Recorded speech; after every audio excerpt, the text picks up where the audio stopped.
Okay, so how's assignment 1 going right now? Oh, good, right?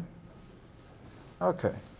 Now, actually, let's pick it up from where we left last time. Okay, so last time we defined our own view modifier, which is expand. Okay, to help us to expand the view by actually essentially just adding 2 view modifier by defining the frame. Okay, to expand all the space it has. Okay, but right now we want to achieve something else. So last time we achieved something like that. So we can call a customized view modifier on our view. But this time we're gonna try to achieve some syntax like that. Okay. Now, actually, before we doing that, let me first to modify this one, the expand thing. Actually, give me a second. I'm gonna switch to the light mode.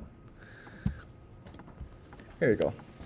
So I'm gonna modify this one, this struct, to like make it more diverse. So for example, sometimes you just want to expand horizontally, and sometimes you want just expand like vertically. Okay, but right now, when we call the expand on any view, essentially just create on both directions. Okay, so we can change that behavior. Okay, so right now this is just a struct, right? So for being a struct, you can have property, right? In this case, I can just go with horizontal, define a new Boolean like horizontal. So it's a Boolean, and we're gonna by default give it a true, okay? And we can also have one named as vertical. Actually, I'm gonna just go with horizontal. Again, this is a Boolean. So we use this flag, these 2 flags, to identify whether we want to expand on horizontally or vertically, or if we want to like expand in both directions. Okay. Now, when we have these 2 properties, we can adjust the behavior from here. Okay. Again, let me first do indentation. Okay. So. Okay, actually, I'm gonna remove this one and put it into another frame view modifier.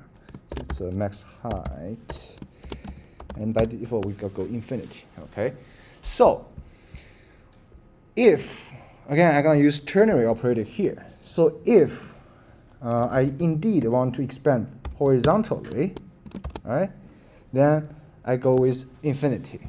Okay, otherwise I'm gonna give a special thing here is called nil.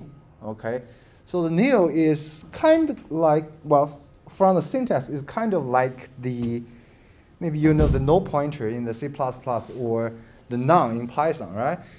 But in this case, this is something called optional. Okay, and optional is essentially an enum. And we will get to the optional later. And the optional is really important and powerful thing in a Swift. Can help you to do some error handling more properly. Okay. Now, by doing that, essentially we say if this Boolean is true, I'm gonna expand horizontally. Okay. If it's not, I'm gonna just give a nil, which in this case it means just take the default one. Okay.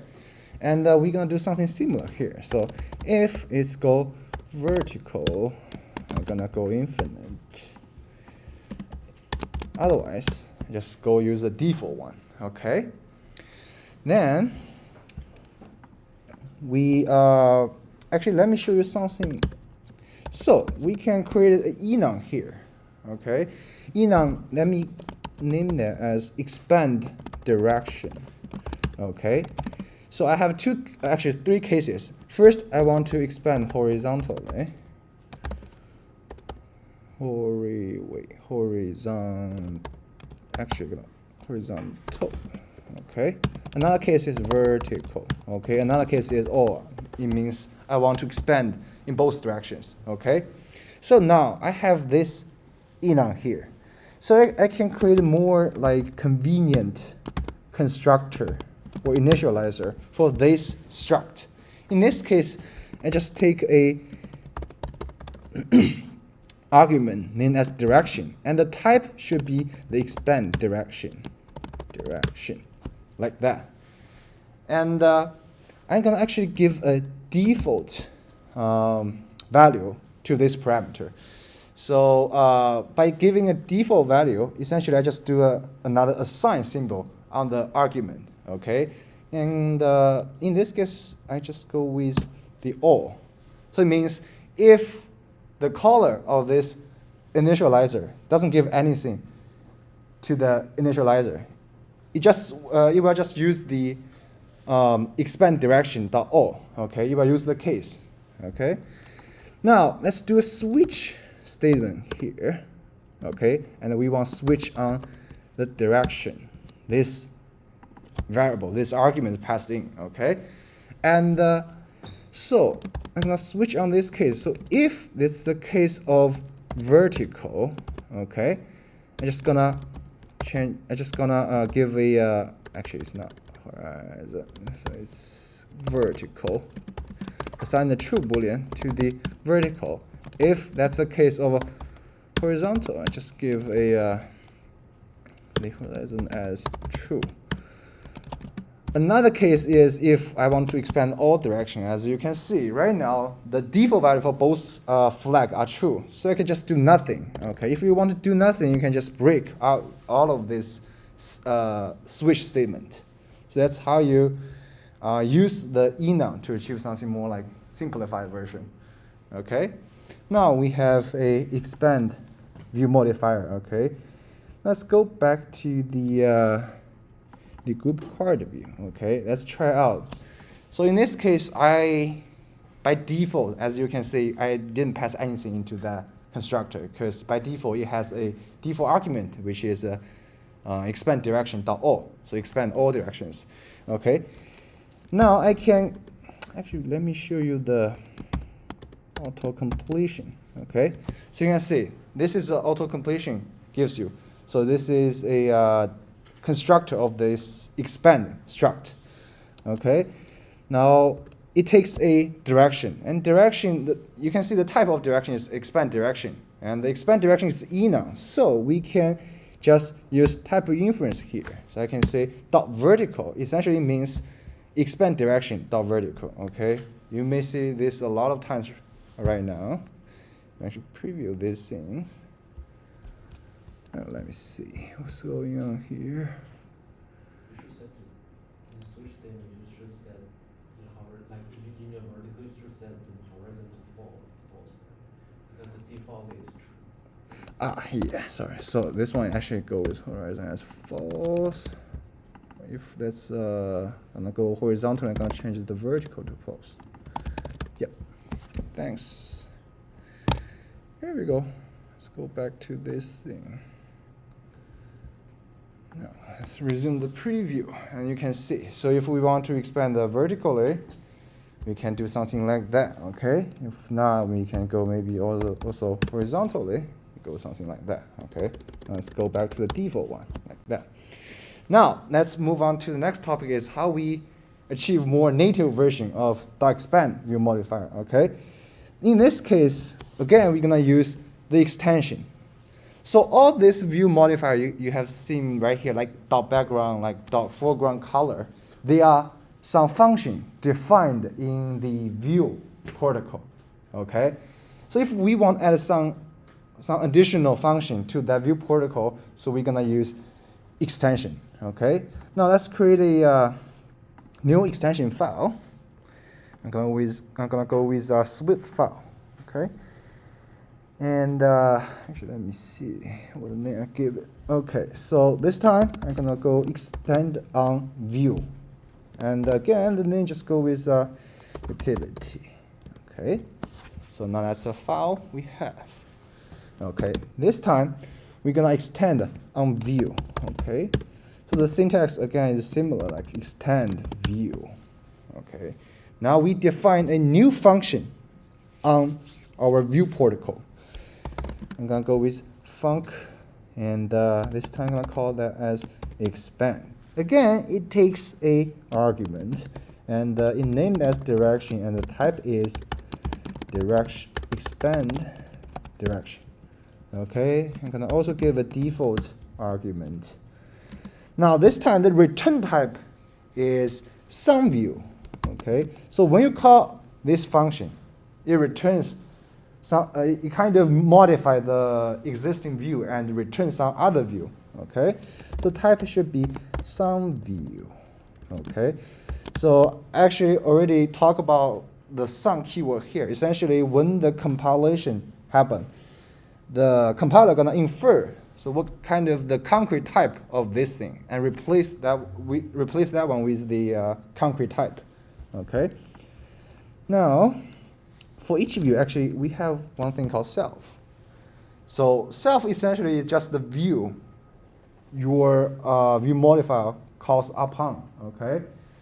So in this case, self is the view we want to modify, and we can call the modifier function on the self. Okay, and this time I'm gonna pass in expand. Okay, and the argument takes is the direction. Does that make sense? So far so good? Okay, now we have a native version of .expand view modifier. Now let's go back to the group card view. Okay, now we can get rid of this thing and just call something like that, .expand. And resume this thing. Wait, something goes wrong. Wait, I cannot see anything. Okay, I don't think there's any compilation error. Yep, so that's how we achieve the behavior. So we can also test around. Maybe you can pass in a vertical. And yeah, you can see the effect or the behavior is exactly the same as before.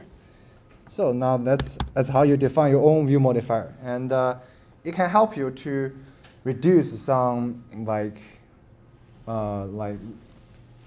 can help you to simplify your code. You don't have to put 2 .frame view modifier on each view you want to expand. Okay, and it can be really handy when you're actually coding. Now let's go back to our main topic of today. So today, finally, we're gonna talk about the most important thing in the type system, Swift type system, is protocol. Okay, and actually you have been using protocol since the start of this class. Okay, but today we're gonna show you how you actually define the protocol of your own. Okay, and how to use protocol. And another topic of today is the architectural design pattern. So have you ever heard of the term of design pattern before?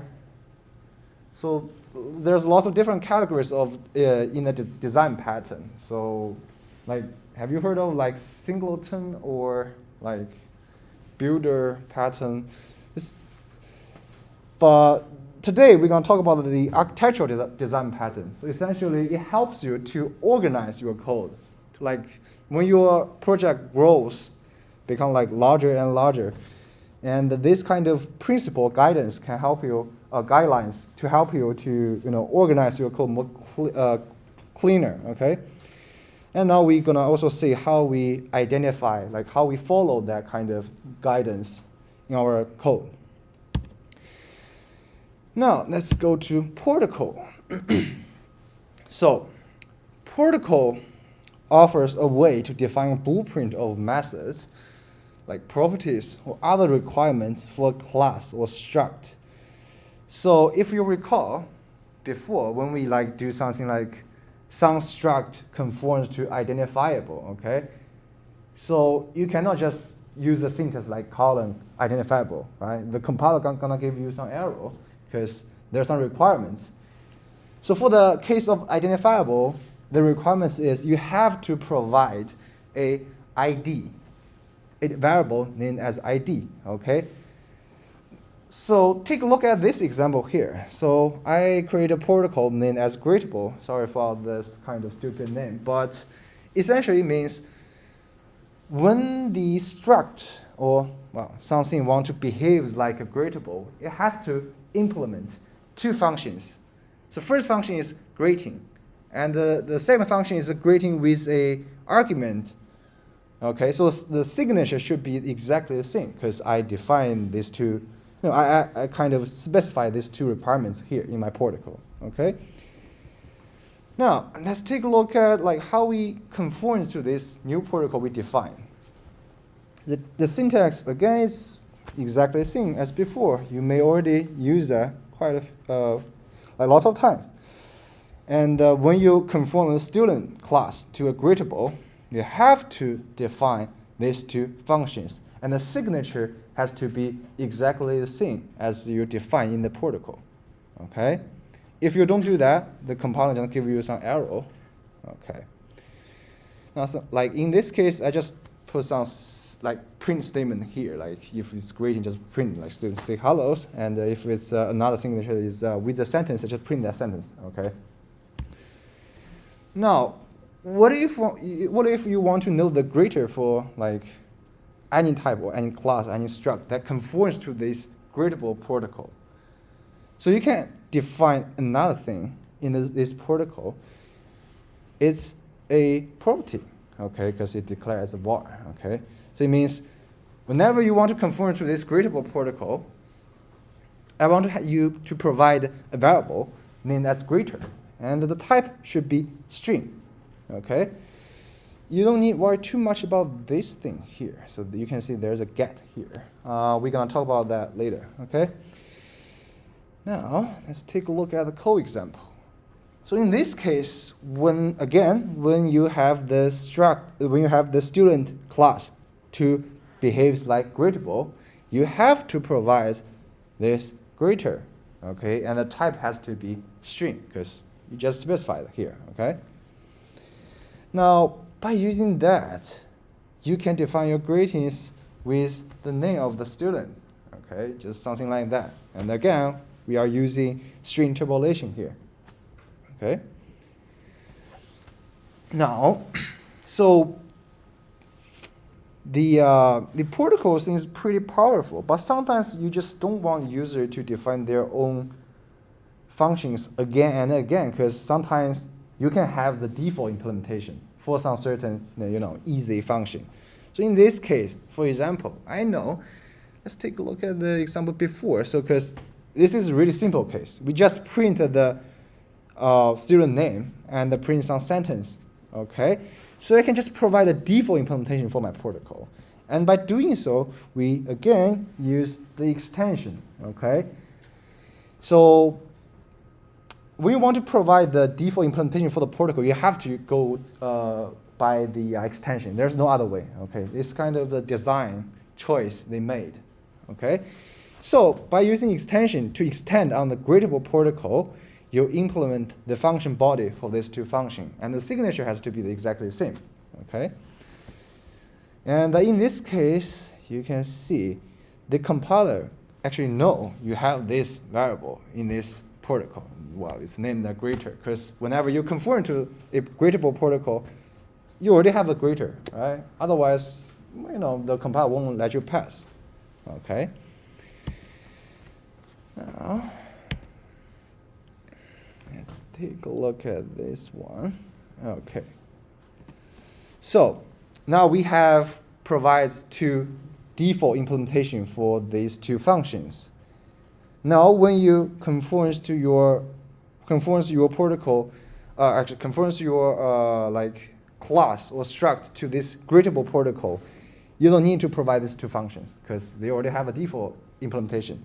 You can just provide a greeter, okay? By doing so, when you like instantiate a student class and you call the greeting function on that, it works because it will call the default implementation your protocol provides. Okay? So all these things make sense, right? Awesome. Now, let's talk about like using generic type in the protocol. So like technically speaking, there's no generic type in protocol. You don't have that syntax we see before, like using angle bracket and put a kind of virtual variable name or virtual type name inside this angle bracket. You don't have that syntax. But we can achieve something similar with something named as associate type. So when you want to have some generic type in protocol, you go with associate type, okay? So in this case, take a look at the original protocol we defined. We have a greater, and the variable named as greater, and there, it's a string, right? So what if I want to take, like, it's like anything so what if we want to like make the greater, this variable, make like more generic? We can use associate type, okay? So we define associate type like this. We just say associate type and greater. Again, this greater with a capitalized G. It's just another kind of virtual type, okay? It does not actually mean anything except it's just a label for the compiler to infer the concrete type when you actually conform to this protocol, okay? And I use this label here, okay? So it means my protocol gonna take a greater, but the type is something called greater with the G as capitalized, and I don't know the type right now when I define this protocol, but the compiler gonna see the type during the compilation, okay? Now that's how to use the greater protocol. Use the associate type to define a greater generic type. Now let's see these two things. They are called get and set specifier, okay? So this thing here, this greater, like it's a string, right? And it follows by this special syntax here. So this syntax specifies what kind of variable you want user to provide, okay? So for example, let's take a look at this get. When you say something like get, it means this variable, when you conform to this protocol, this variable has to be a gettable variable. So it means you can get a value from this variable. And of course, actually, any type in Swift satisfy these requirements, because any variable you define, of course, you can get a value from that variable, right? But there's a special thing is called set.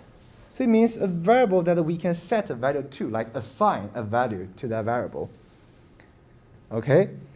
And when you specify a set, for example, like this, okay, this time I'm gonna specify it's a get and the set.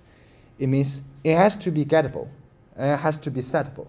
So we can get a value from that. We can set a value or assign a value to the variable. It kind of limits some cases. For example, all the computed variable we've seen before, okay, before this lecture, are all read-only computed variable. So you cannot assign a value to that computed variable. In this case, when you specify the get and set for this greater variable, and conform to that greatable protocol, when you define the greater as a computed variable, the compiler can give you some error because it cannot be set. Okay, you cannot assign value to that, and it doesn't satisfy the requirements you define. Okay, and also the constant stored variable, like the variable declared with a let keyword. Okay, they also doesn't satisfy these requirements because it's a constant keyword. It's a constant variable. You cannot assign or set any value to that. Okay, that's how you use this to specify. Now, let's take a look at this example here. So as I mentioned before, if in this case I specify this greater variable has to be gettable and settable at the same time. In this case, if I conform to my students class to greatable protocol, but I provide a greater, well, still it's a type of string, okay? But this time it's a computed variable, right? And compiler can give you some error. Why is that? Because we specify the set, right? And the computed variable cannot assign any value to a computed variable.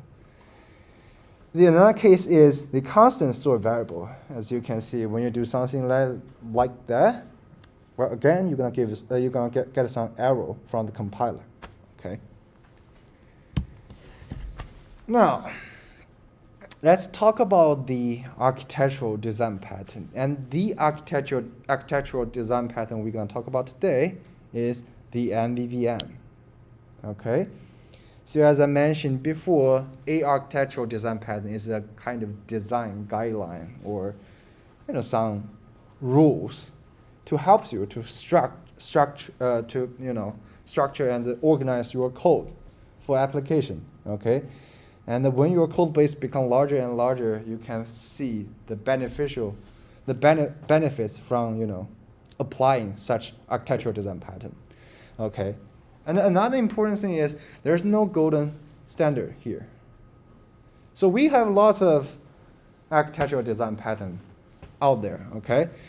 And the MVVM, the vanilla version of MVVM, is just one of them, okay? And it can be used in the Swift UI app.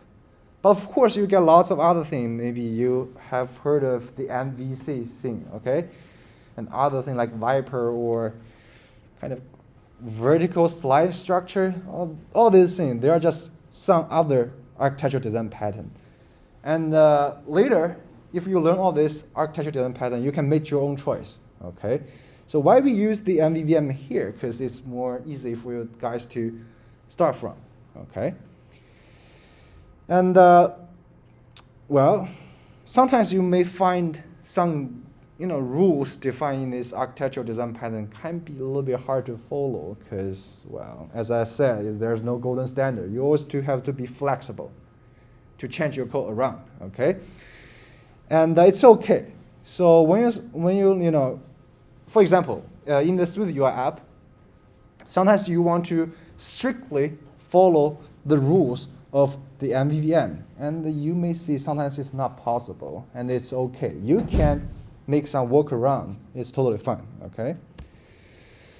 Now, let's talk about actually we have mentioned before, why we use the MVVM, okay? Another thing why we're using MVVM is the MVVM actually works relatively well with Swift UI's philosophy, okay? So if you heard of MVC before, that one doesn't really, work with Swift UI because the design philosophy behind these two things are different, okay? And also, the MVVM stands for model, view, and view model, okay? So these three things actually they just a category this architectural design pattern defines for you, okay? Now let's see all these things. So now conceptually, you can think of there's three major components for any app you have. So one of them is view, okay? One of them is view model, and one of them is model. And how are we supposed to communicate between different components? So you can see from this diagram, the view actually shouldn't directly communicate with model. Instead, we have a view model sit between the view and the view and model. And when some updates on the view, like for example, user click on the button, right? The view calls some function defined in a view model, okay? And the view model to modify the data, which is a model here, okay? And what if the model actually changed, like the data actually changed? Maybe you want to fetch some data from the remote, from a web server. Well, what if the data actually changed? So the data changed, gonna tell the view model, I changed something, okay? And the view model gonna reflect the change, or actually notify the UI thread, the UI thing, tell them to actually refresh yourself, okay? I have some updates, go fetch the data, refresh it, okay? Now, that's the view. So what is view? Okay, as the name suggests, it's just a user interface, okay? And you have used all these views lots of times, okay? every view you define in Swift UI is the view I mentioned before, okay, in this MVVM pattern, okay? And so what is model? Model is the data or the structure defined for data. So in this case, the reminder group can be our model, okay? And in assignment 1, I believe you also have to create a another struct named as reminder, okay? Again, that is model, okay? You define how your reminder group and the reminder actually looks like from the data level, okay? So that's your model. Now let's talk about view model, okay? This is a new thing. You have seen the views and you have seen the models, but the view model right now is a new thing. So as I mentioned, the view model sits right between the models and views. And the view model should take care of lots of things. For example, it has to manage the UI behavior and states. So what does that mean? It means if user changes something, like click on the button in the view, okay, it has to, respond to that behavior, okay, like when the user change the button, saying I'm gonna change the color, okay, how much the view model actually should take care of that, like how you actually change the color, okay, and also of course interpret users' inputs, okay. Sometimes you may just put some like text, okay, in the text field, okay, and you submit that kind of text, but you want to do some, validation. Maybe this is not valid, so you do all this logic in the view model, okay, instead of put all this code into view, which is not really good design choice, okay. And also, view model provides data for the model, provides the data from the model for view to display, okay. Now, we're gonna see how we actually use this thing.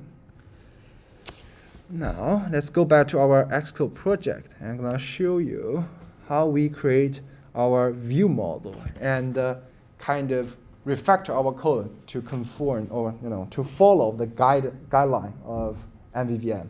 Okay, but before we doing that, actually we need to take a look at this thing. Okay, this at state thing.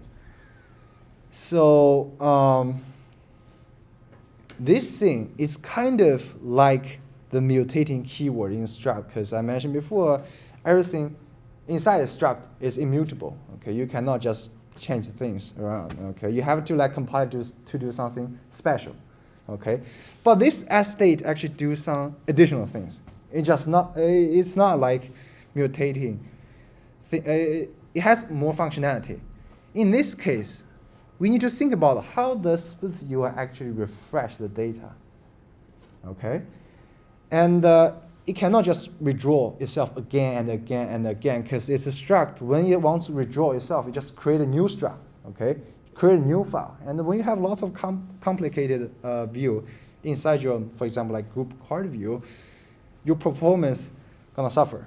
Okay, so how we actually let UI know when we want to refresh our data or generate a new view, because some data actually change. So that's the job of at state, this thing. So when let me actually check. So maybe, for example, in this case here, okay. So here, actually, I call some function on this remind group, okay.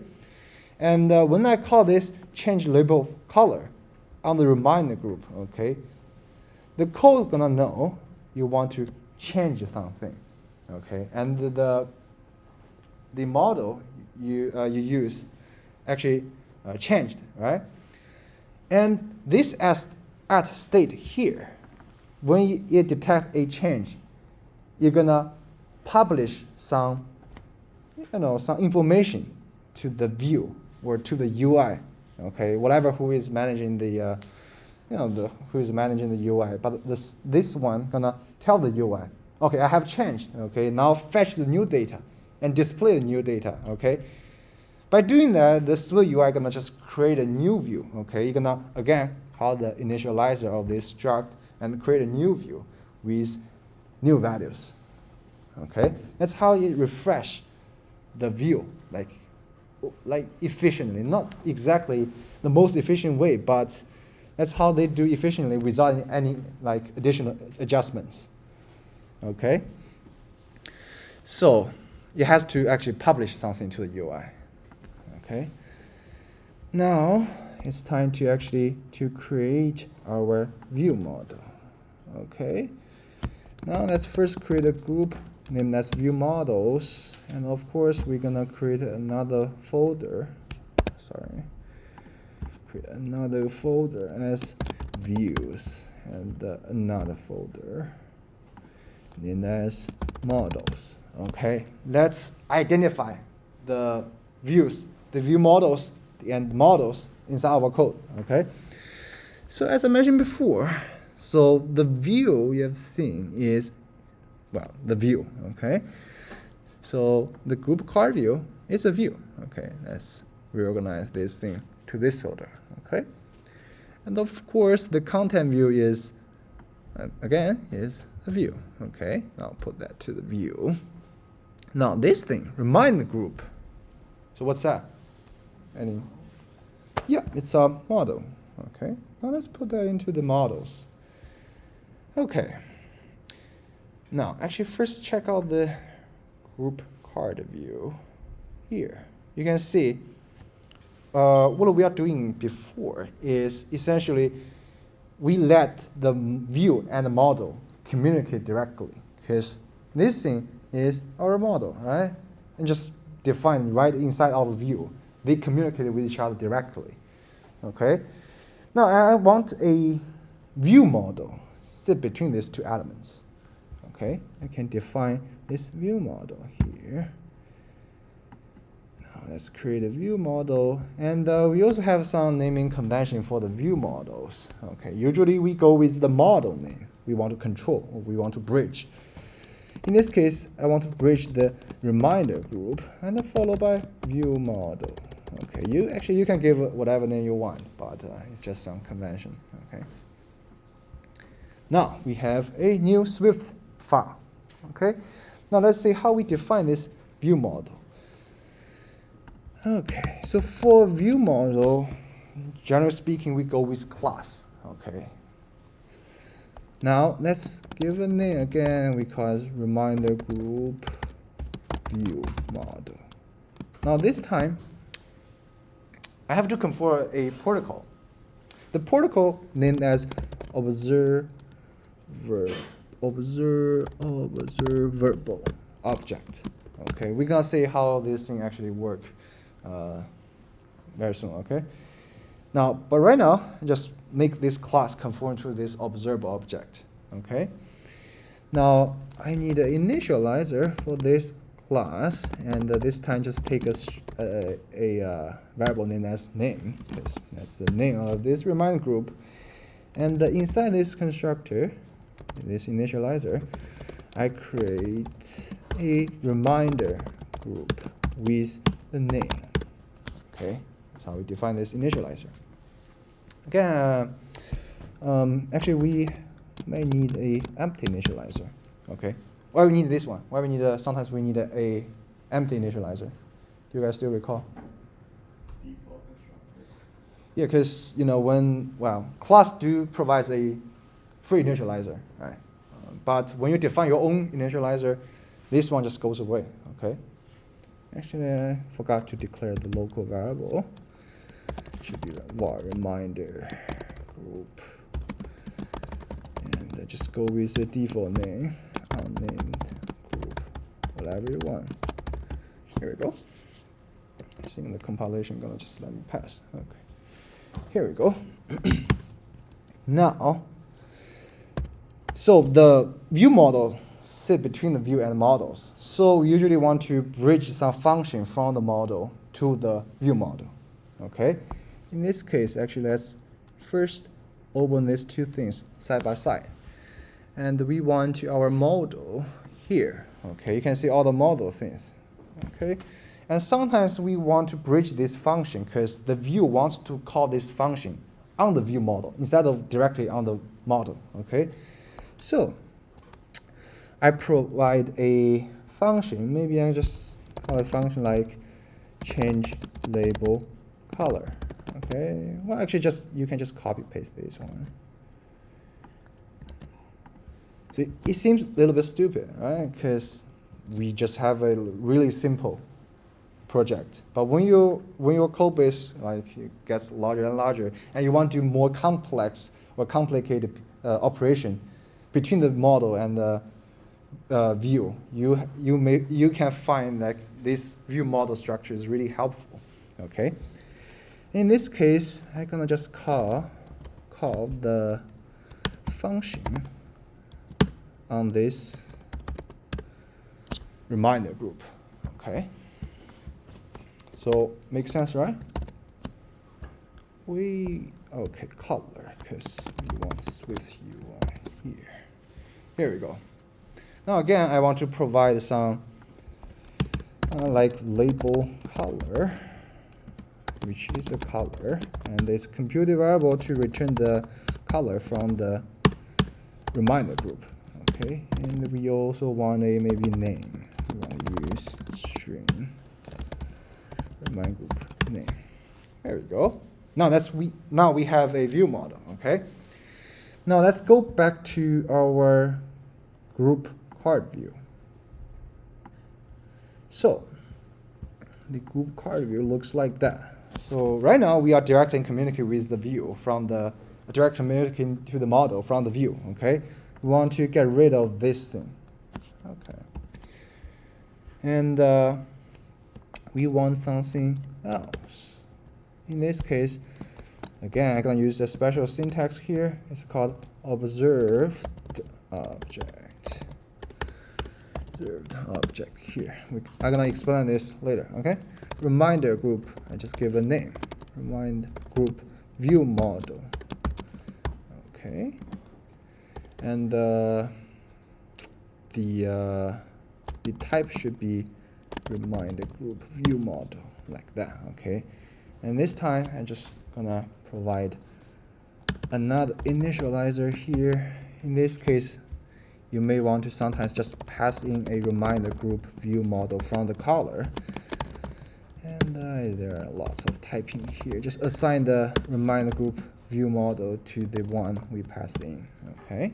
And here we're actually gonna adjust this thing to self. The reminder group view model with what's the constructor? With a name. Okay. There we go. Let's take a look. Okay. That's right. Reminder group view model. Here we go. Okay. Now we also gonna switch these things. Okay. This time we have this data from self reminder view model dot label color, and this case should be self reminder view dot name. Okay.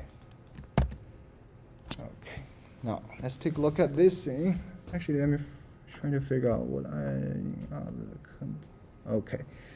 Also, we have this, this function call to change the color. Okay. We also have to change this thing to self a reminder group view model, and we call this thing. Okay. We can just copy paste this block. Actually, this block. This one. To this. Okay. Just get rid of this thing.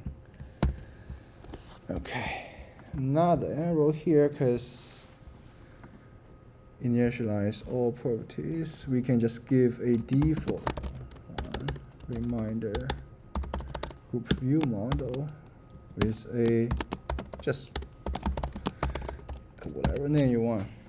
And here we go. That's how we, adopt our old design pattern to the new one, to the MVVM specifically. Now let's close this thing and take a look at the preview.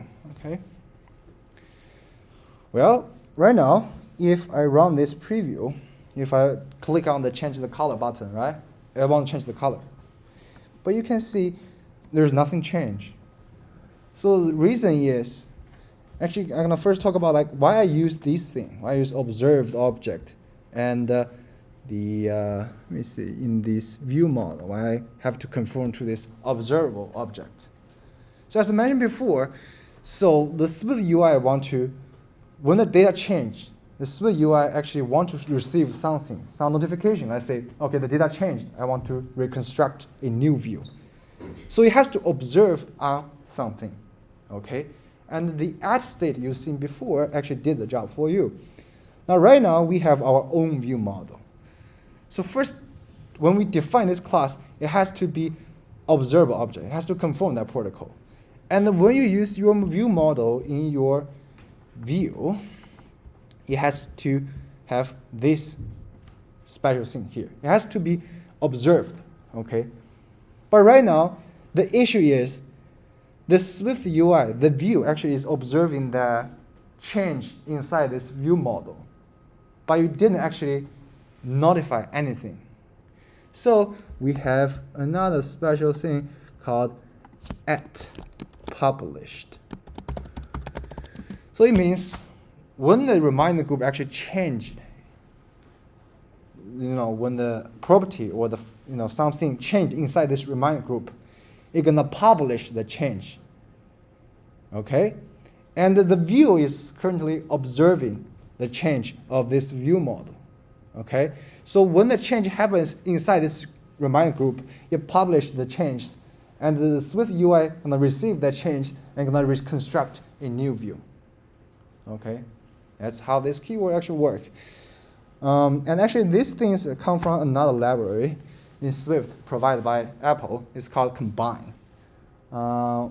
If we have time, we're gonna talk a little bit details about this Combine framework, because you're actually gonna use that a lot of times. Okay. So, any question about this refactor process? Anything? Okay. Actually, I want to show you guys how to do a, let me see, where's my content view? Here we go. Actually, I want to show you guys how to do a simple navigation, okay? So we have, actually, we're running out of time. So any question on the, current code base or anything else? Yeah, sounds good. Now, well, I see you guys next Tuesday. Oh, good, right? Yep, good. So next Tuesday, I'm gonna talk about how to do. Well, actually, next Tuesday, Professor Samuel King gonna come here and to talk about the mobile app development and some industrial experience. And if we have time on next Tuesday, I'm gonna talk about navigation, transition, and animation. How to navigate between different views, how to apply animation, and how you do some transition when the view appears or disappears, okay? That's our next week's topic. And the assignment 2 also gonna focus on that part. So how you transition between different views, okay? Sounds good, all right? Yep. Here we go.